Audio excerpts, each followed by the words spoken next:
I just want to welcome you to the call and thank you for joining us. And if you could just tell a little bit about your story, how you got turned on to Ambit Energy, if you would. Well, thanks for having me. When Jim and Kim asked me to do this call, I was more than happy to get on and, just tell my story and talk about a few different things tonight. But I'm with Ambit Energy now about 4.5 years. How I was presented with this, and 4.5 years ago, I was not looking for anything else. My options were totally closed at the time. Reason being, 4.5 years ago, I was working about 100 to 110 hours a week.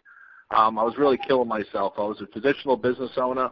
I own and operate 3 Carvel ice cream franchises. I ran them all myself. I had a mortgage company, I had a credit company. I was a partner in a construction company. I had about 24 rental properties with 40, 50 tenants. And I had a 1-year-old and 3-year-old that I'd never seen as it was. So you probably realize why my options were closed at the time. But Nick Patterson, who you mentioned a little while ago, Nick Patterson's my best friend. And I'll just tell you exactly what Nick said to me, which got me to look at this. Now, Nick called me up 4.5 years ago, and Nick said to me, hey, Mike, listen, Jen and I are looking to get started in a new business, and before I do, you're my best friend. I trust you the most, plus you're a business owner, and I know you're good with numbers, he told me. He said, I want you to do me a favor. I want you to look at a quick 20-minute online presentation for me, and just give me your honest opinion if Ambit's something that Jen and I should consider and get into, because I do trust you the most. And if you could look at this presentation tonight and get back to me in the morning, I would really appreciate it because I want to make a decision. So I remember it as clear as day. I got home one night from work. It was about 2 o'clock in the morning. I just worked about 20 hours straight. I had to get up again about 4:30 in the morning. And I remember sitting down in my den in my house with my desktop computer. I took out a yellow notepad and pen, and I went over to the computer forum, went on to teampatterson.energy526.com. And I went through this 20-minute video, watching it, taking notes, thinking I'm going to give my best friend some advice. And when I seen that presentation, I knew halfway through, I said, this is a no-brainer. I watched the whole presentation, pretty much was blown away by it. I called up Nick the next morning. I said, Nick, I looked at your presentation. He said, what did you think? Did it make sense? I said, Nick, you're in, I'm in, we're doing this. This is the best thing I've ever seen. Now, Nick got me to see it. That was the difference. I'll tell you that I was actually presented Ambit Energy about 5.5 years ago. Right when Ambit launched in New York City, I could have been one of the first consultants that got in with the company. And somebody approached me. This is another friend that I know my whole life. I know this guy since probably 4 or 5 years old. He tried to, and this is what you do not want to do. This guy, I did have a lot of stuff on my plate then as well. This guy who I love, I trust, I respect this guy. He's a well-respected attorney from my area. We did a lot of business before. He tried to give me a presentation over a telephone call. And he was going on and on about there's this new company called Ambit Energy, and they're saving people money, and we can build teams of consultants in energy deregulation. And this is what you do not want to do, folks. And he just kept talking and talking and trying to explain it to me over a phone call. I had no clue what energy deregulation meant.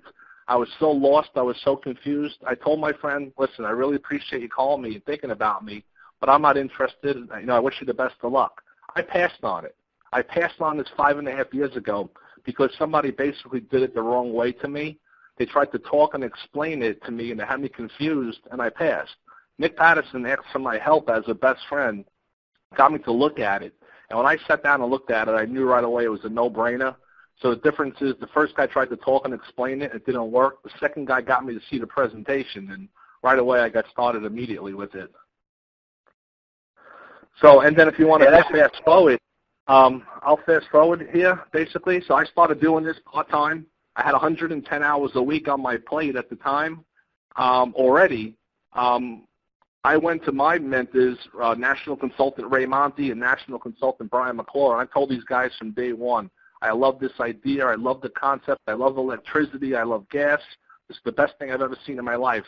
How can I build this on a short period of time? And they taught me how to build it. They taught me into a proven system. I started doing it just a few hours a week.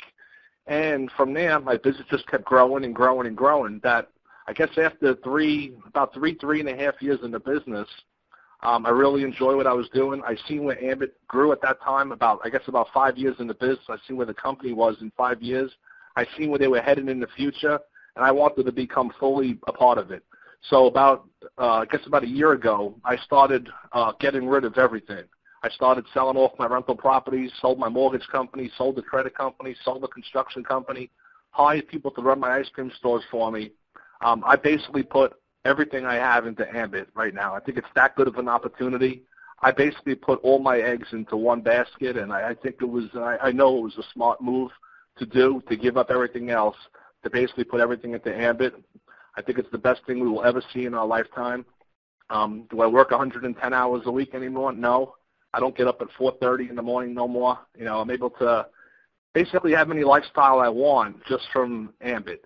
You know, everything I do now is scheduled, it's by appointments. I'm able to do whatever I want to do with my children, and then I'm able to go out there and build Ambit in those open time slots that I have. So it's been just a great ride so far, and it's getting better and better every single day. Yeah, it sounds like it. You're a perfect role model for most people that join this business, I think, Michael, as far as being time-starved. I think most people that join it, that's one of the reasons why they join us, because they want to buy their time back. Kim and Jim, or actually Kim, says you're one of the best inviters she's ever heard in this whole business. That sort of ruffles Jim's feathers a little bit, because Jim's pretty good at it. But when she says that you're the best, could you go over a couple of the invites that you use to your hot, warm, and cold markets, if you could, please? Yeah, sure I can. You know, and people always ask me. They stop me at meetings. They stop me at trainings. They stop me at conventions and always ask me, Mike, how do you build the business when you had 110 hours a week? I know you were busy. What did you do? And I didn't have much time at all. I only had 10 minutes here between appointments. I maybe had another 10 minutes driving from my one business to another business. So I built this business in 10, 20 increments of time. But what did I do in that time? I had to learn to become pretty much a master inviter. I had to become very good at the invitation. See, I watched the Ambit NG 526 video is how I joined. So I said, this video is great. It does basically the whole presentation for me, so I don't have to go out there and do it. So how am I going to make best use of my time? I said, if I can get as many people as possible to watch a 20-minute video via a DVD, via a website presentation, or directing people to a live meeting, and I had Ray Monty presenting for me and other people presenting for me. So I just became very good at inviting. And there's different types of invites, I believe, for different types of people we talk to. And people, again, always ask me, Mike, how do I convince this person to join? And I'm always telling them, hey, we're not trying to convince somebody to join. Well, they say, well, don't we want consultants? I say we do. But not every single person is going to become a consultant. The key is you want to just get as many people as possible to look at a presentation, and then it becomes a numbers game where some people become consultants and some people don't. So instead of trying to convince people to join, you want to try to convince people to take time out of their schedule to look at a business presentation. See, I never did presentations. Now I speak up in front of rooms doing presentations, but that wasn't until after 2 years in the business, until I did my first live presentation. I just used the tools, DVD, website video, or directed people to a presentation. So all I did was I took out my written list, and you have to have a written list. And if you think that you just trying to remember people's names in your mind is a list, it's not. A list is a notebook, it's a notepad, it's an Excel spreadsheet, it's a Word document. It's something where you could be neat, you could be organized, you could take notes right on your list. So I sit down basically with my list, and all you want to figure out is not how do I convince somebody to join, it's how do I convince this person to take time out of their busy schedule, find out if they're open to looking at an opportunity, and get them to look at a presentation. So that's all you want to do is first to find out if someone's open, and now everything I do is pretty much by appointments, by time slots. So I don't tell somebody, hey, go and check out my website once I know they're open. I basically will make an appointment, and I met them face-to-face, showed them a 20-minute video, and then I was on to the next appointment. Or I would get them onto my website at a specific time. I wouldn't tell people, hey, just go and check out my website. I would basically find out if someone's open and then say, okay, John, does 8 o'clock work tonight? I'm going to call you back at 8 o'clock with instructions on how to see the presentation. Then I would call the person back at 8 o'clock. Now I know they're in front of a computer. That's part of my instructions. Once I find out they're open, John, I need you for about 30 minutes time, and I need you to be in front of a computer with internet access. So now I call that prospect back at 8 o'clock on the dot, and now I know he's sitting in front of a computer. So now I walk him through the online video, and I'm sitting there on the phone with him, or I call him back in 20 minutes later for a three-way call. So I'm going to go into the different types of invites that I use. And when inviting, there's a right way and there's a wrong way. And one of the common mistakes I see a lot of people do is they do it the wrong way. What they do is a lot of people, and this is something you do not ever want to do, or I don't believe it at least, don't ever invite somebody through a text message or an email. It just doesn't work. You don't get the same effect through a text message or through an email. They can't hear the excitement in your voice. They can't hear how passionate you are about this company. So I would never, ever, ever text message or email somebody an invitation.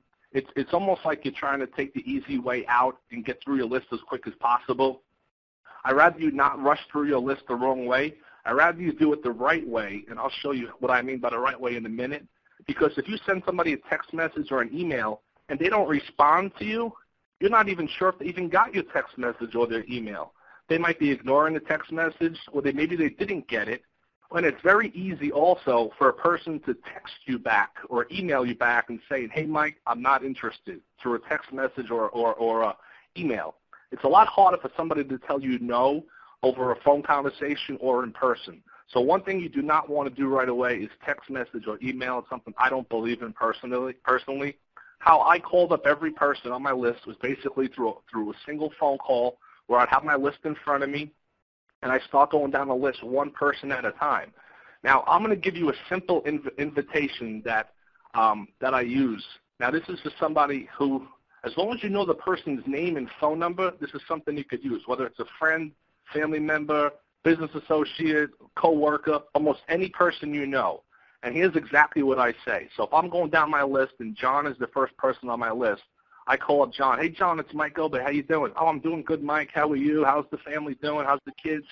And I do a little small talk first, and then I get right into it. Hey, John, I want to ask you something. Yeah, sure, Mike. What's going on? John, listen, I started a part-time business recently. I'm really excited about it. I'm not sure if it's something that you would be interested in, but do you keep your options open on making additional income? And I wait for an answer. Now, if the person says his options aren't open, then you know what? John's not the right person. He is not open. But get that person as a customer. That's going to be a very, very small amount of people that say their options to making more money are not open. In this economy, more people than ever are looking for more ways to make additional income. So now if you hear my invite, the most important thing was at the end.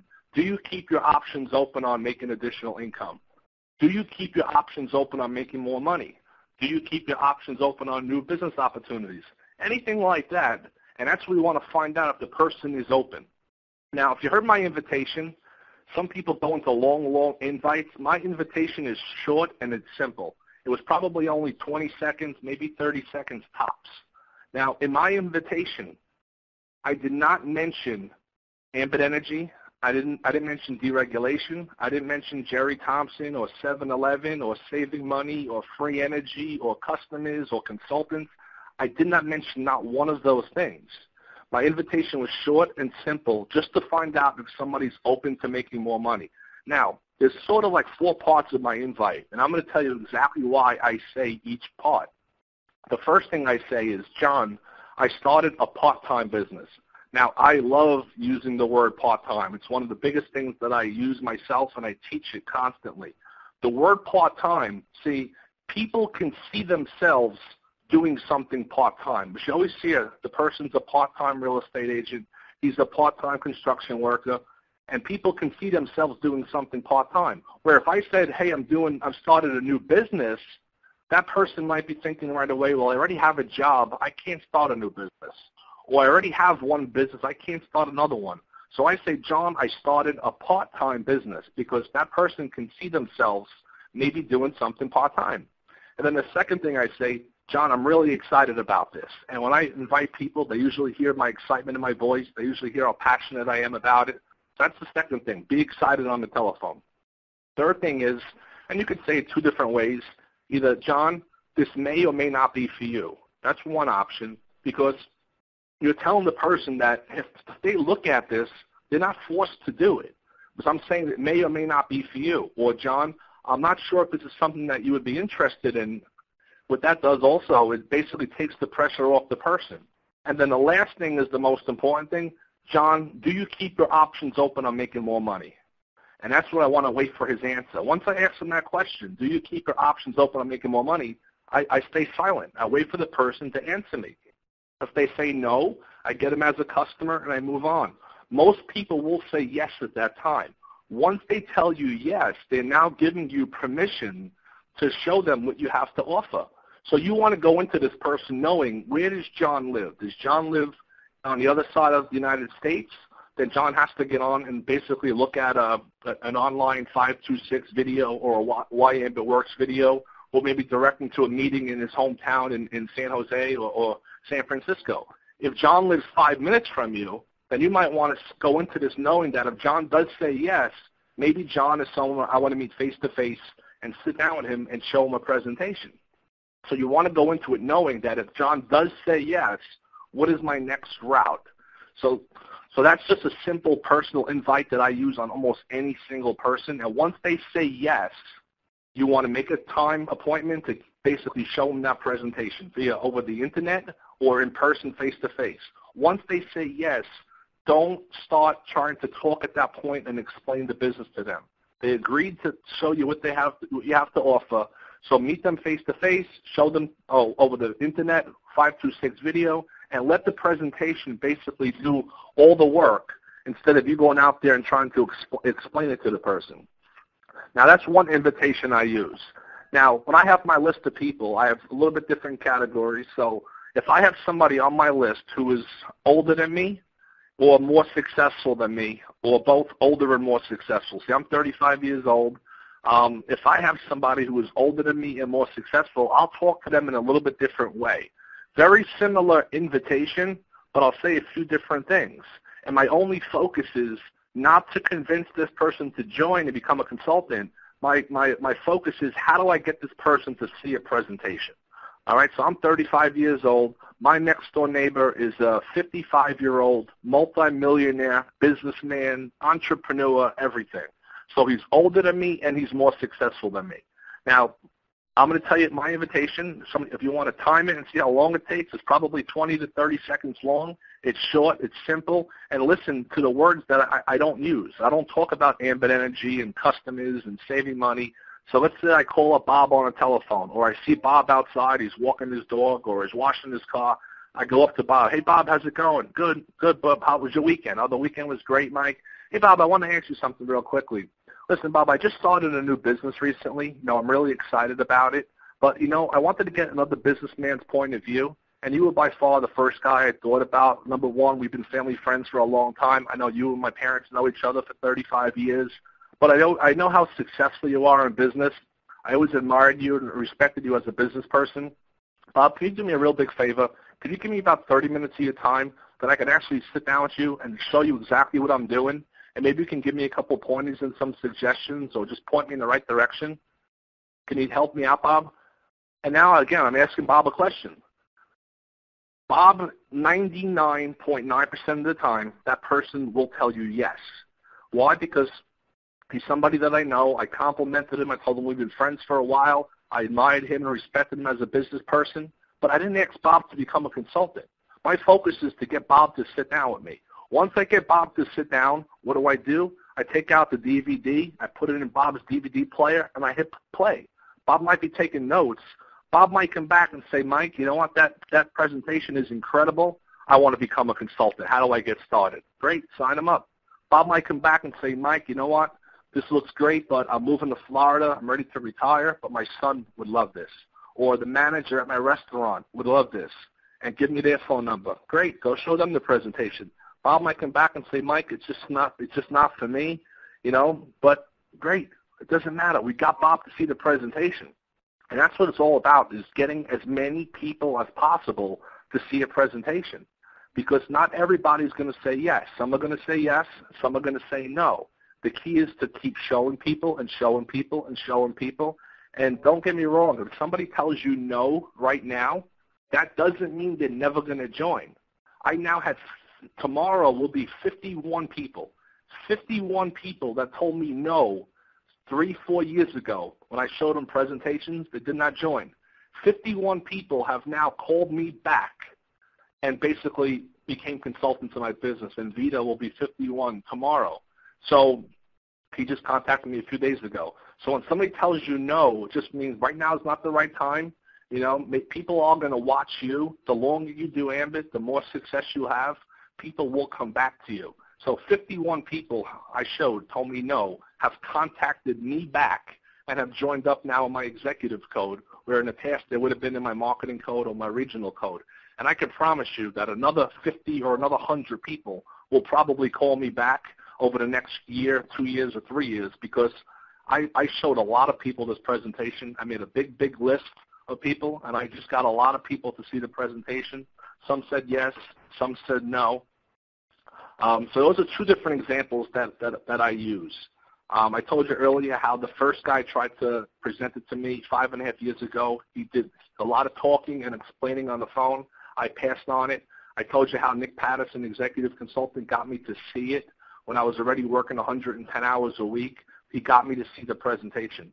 Now, I'll tell you another little trick and method that I use, and it worked. I probably recruited over a dozen people, some strangers, some people that I haven't seen in a long time.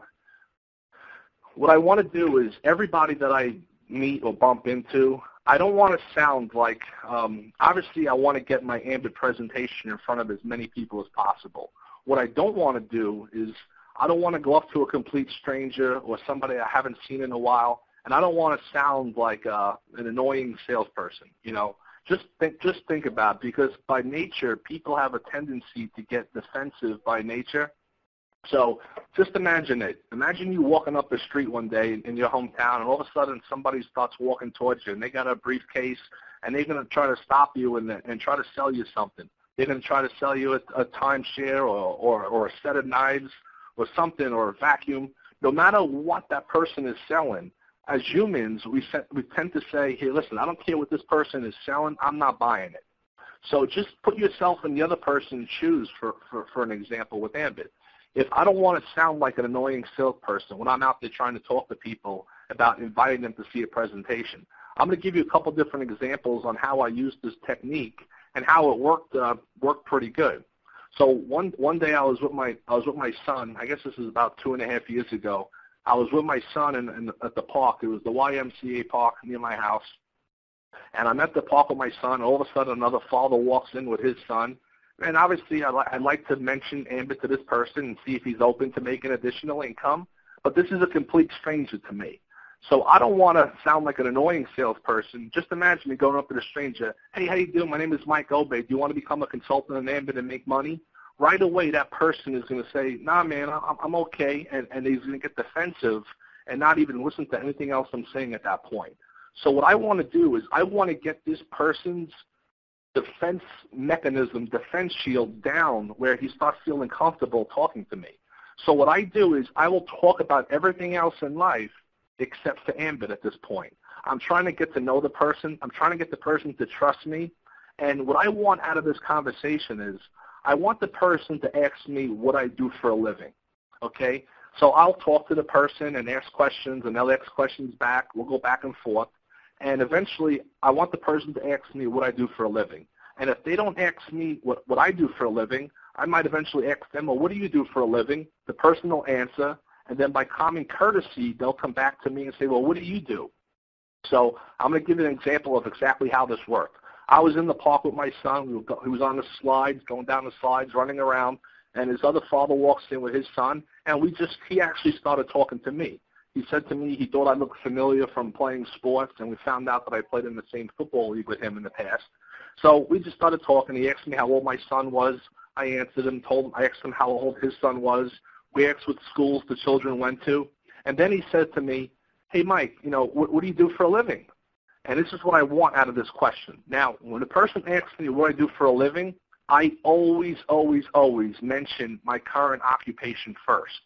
So I said to him, I actually own the ice cream store right around the corner, but I have a part-time energy business. So what do you do? And almost the same response I get almost every time, but you don't hear people usually say part-time energy business. So I said, I own the Carvel store around the corner, but I have a part-time energy business. And he said to me, well, energy business, what do you mean, like windmill power or solar power? I says, no, I help people get free electricity and gas, and I get paid for it. So what do you do? Tell me. He goes, hold on a second. He goes, you mean to tell me that you get people free electricity and gas and you get paid? I said, I do. So what do you do? He goes, hold on a second. He couldn't believe it. So I said, do you keep your options open on making additional income? He says, yeah, of course I do. I said, well, listen, I got to get my son home. I said, why don't we meet up later on? I'll sit down with you. We'll show you the presentation, and we'll see if it makes sense to you. Now, I met him later on that night, and he became a consultant that same night. Why I took myself out of that situation, see, my son wasn't ready to go home at that point. We weren't at the park that long. But I didn't want to get stuck in a park having the person ask me more and more questions about the opportunity. I didn't have a DVD player there. I didn't have internet access. I didn't have any way to show the presentation. So I didn't want to get stuck trying to talk and explain it to the person. So I took my son out of that situation, exchanged phone numbers. I met that person later on that night, and I showed him the presentation. He became a consultant. So I did take my son to a different park, but I wanted to remove myself out of that scenario so I could meet him more in a business setting. I actually met him at the Hampton Inn Hotel, showed him the presentation, and he became a consultant. Now, a little time went by. I'm in my ice cream. This is before I hired people to run my ice cream stores. I was in my ice cream stores. It happened to be Father's Day, the busiest day of the year. Line was out the door. I see a familiar face walk in the door, and I knew that it was a guy named John Nicolau. And John Nicolau, I see walk in. Years. And obviously, I want to mention Ambit in my conversation, but again, I didn't want to sound like an annoying salesperson. So I start talking to John casually, how you been, haven't seen you, what's going on, you have children. And he came into my store, and again, I wanted to ask me about what we do for a living, and he said to me, hey, Mike, besides Carvel, what else are you doing with yourself these days? And that was perfect for me, perfect. This was like, this is too easy. This is going to be too easy for me. So I said, yeah, John, it's funny you ask. Besides this Carvel, I own another Carvel in New York, and I have a part-time energy business. So what do you do? And he goes, energy business? Like windmill power or solar power? No, I help people get free gas and free electric, and I get paid for it. So what do you do? He goes, hold on a second. He goes, you mean to tell me that you get people free electricity with Con Ed and National Grid and you get paid? I said, yes, I do. And his eyes lit up. And I asked him, John, do you keep your options open on making additional income? He says, yeah, of course I do. I said, listen, John, I know you're here. It's Father's Day. I got to get back to work. Let's meet up tomorrow. And I sat down with John, showed him the presentation. John became a consultant on the spot. He became an executive. I personally sponsored John. He became an executive consultant in just under 13 months, so just over 12 months. John became an executive consultant. All this by just saying, starting a conversation, get people to earn trust. So rather than me pitching them and trying to sell them, I allow them to ask me questions, and I answer their question rather than selling them. It's a whole psychological thing that once you get it and people are asking you questions, it works. I had to do this 2 dozen times to people that I know or don't know and basically get them to look at a presentation. That's awesome, Michael. Thanks for sharing the psychology of the invite. I think a lot of people struggle with the invite, and your helpful insight on the psychology behind the reasons you do it. I think that was great. Hopefully the team was taking some notes on that. In closing here, could you just explain or tell us how important Tim and Jim and myself, and we're talking to our team about getting the ambition, but sometimes we feel like it's for our benefit for them to go. Can you talk about a little bit of what ambition and what it's done for you? And that's actually, I got to meet you at the hotel at the Anatol, and you told a couple of these stories, and that's one of the best parts about ambition for me is meeting all the leaders after the meeting. But could you touch on that a little bit about ambition, the importance of it? Yeah, no, I think as soon as one ambition ends, I'm counting the days to the next ambition. This will actually be my 6th ambition. I'm with the company a little over 4.5 years. So right when I got started in 2008, there was an Ambition right after that. So this will be my 6th Ambition event. I would never miss this for the world. I'll just give you an example. When I first started, my wife was she was actually mad that I got started as a consultant because I was already working 100 hours a week, never seeing my kids, and she wasn't happy that I started Ambit. And she wasn't a believer in anything that I did. So I just said, well, just do me a favor. Just come to Ambition with me and just take a look and see what's going on. And basically, it was my first Ambition. It just opened up my eyes. It opened up her eyes, made her become more of a believer. Basically, getting to shake the hands with Jerry Thompson and Chris Chambliss to have a company. We're now about to become a billion-dollar company where you can actually go there and shake hands and talk to the owners of the company. It's powerful. But then you got to hear people like Brian McClure, Steve Thompson, Philip Beckett, Ray Monty, Chris Atkinson, Debbie Atkinson speak and talk, and different people that come there, Darren Hardy and John Maxwell. It's an incredible. Besides having a ton of fun, it's by far the best events I've ever been to into my life. I went to other mortgage conventions and Carvel ice cream conventions. There's nothing like this event. This is a must-attend event. I ask people on my team, hey, are you serious about Ambit Energy and making money? Well, yeah, I'm real serious. Well, if you're serious about this, this is something that you have to go to. There's no excuses. This is a must-attend event. I know in the past, Ambit took they basically did some statistics on Ambition people. They took I forget what year it is, but they took they took people who went to an Ambition event and people who didn't go to Ambition's event. And the consultants that attended Ambition, their businesses grew 70% more than the people who did not attend the Ambition event. I mean, that is just so powerful to me. If I look at the consultants in my group that came to Ambition in 2008, 2009, 2010, 11, almost the majority of all those people that came to the Ambition events are still active and building a business. So that just got to tell you something. Just think about it. If your current job told you that if you come to this big training event that your income is going to increase by 70%, I guarantee you 100% of the people at that company would be at that event. So this should be the same thing. This is something that you have to be at. It's a must-attend. It's the best thing that you'll ever experience in your life. And just something that you have to be there, and you'll really see it once you get there. It's that powerful. So I look forward to meeting you all at Ambition. In September, I'll also be at Power Trip coming up in next month in April out there. But it's an event-driven business. Excellent.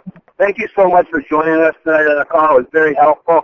And I'm going to ask one more, and we're running a little bit late here, but if you had one silver bullet, as Brian would say, for a new consultant, we all experienced a huge amount of growth over the last 6 weeks with the double bonuses that we were able to enjoy up here in the Northeast. What would be the one thing that you would tell a new consultant just getting started, hasn't even gotten their kit possibly, but what would that one silver bullet be? I'm a big believer in, I owned franchises before, so I'm used to getting plugged into systems. It's so important to get people trained as quick as possible. If you're a brand new consultant on this call, you want to get trained as quick as possible and do it the right way. This whole business, there's a right way and a wrong way. If you do it the wrong way, it doesn't work. If you follow the system and you stick with it and do it the right way, it works. I always relate it to my Carvel ice cream stores that if I hire a new employee and I don't do a good job at training that new employee, I'm basically setting them up for failure. But if I do a good job at training my employees, they're probably going to be very good at making the products, using the register, customer service. So it's the same thing with this. As soon as every person on my team joins, I try to give them all a call right away because I don't want people to go out there and make mistakes the wrong way. I try to get people on Brian McClure's Top Ambit Leaders website. I'll get them on the Ambit Training University and Power Zone. But I try to get people trained as quickly as possible. I think it's probably the most important thing in the start of somebody's new business.